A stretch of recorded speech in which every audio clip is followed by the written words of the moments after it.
Поголема контрола по безбеден транспорт на стоки и патници на македонските патишта.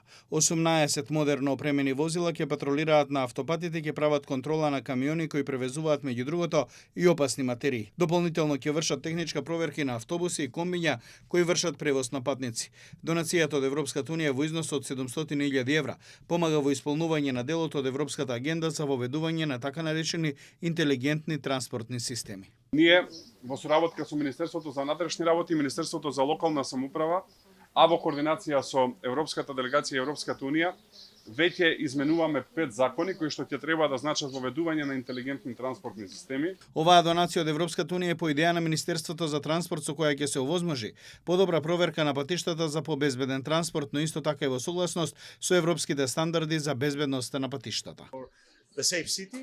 Денешната донација исто така се вклопува во иницијативата на безбеден град, така да јас мислам дека со испораката на 18 возила, а наскоро се очекува испорака и на други дополнителни возила, со Европската унија покажува како најдобро се користат грантовите на Европската унија, исто така истовремено Европската унија покажува дека денешната испорака е уште еден доказ дека земјата со овие возила и помага на земјата подобро да се подготви за членството во Европската унија. За целосно исполнување на обврските за безбедност во патниот сообраќај потребни се и вложување во дигитализацијата на целокупниот превоз преку така наречен интелигентен систем за транспорт, па затоа паралелно Министерството за транспорт работи на овој проект со меѓународните партнери. Во соработка со Светската банка, како и со голем грант од некаде 13 милиони евра од механизмот за поддршка на Западниот Балкан,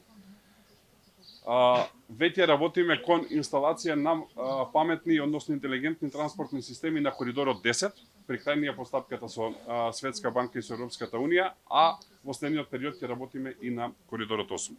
Министерството за транспорт и царината во соработка со стопанските комори и превозниците веќе засилено работат и на тестирање на софтвери за побрзо поминување на граничните премини, како и подготовка за воведување на електронски товарен лист. Ова е за окружување на процесот на дигитализација во транспортот и усогласување со европското законодавство.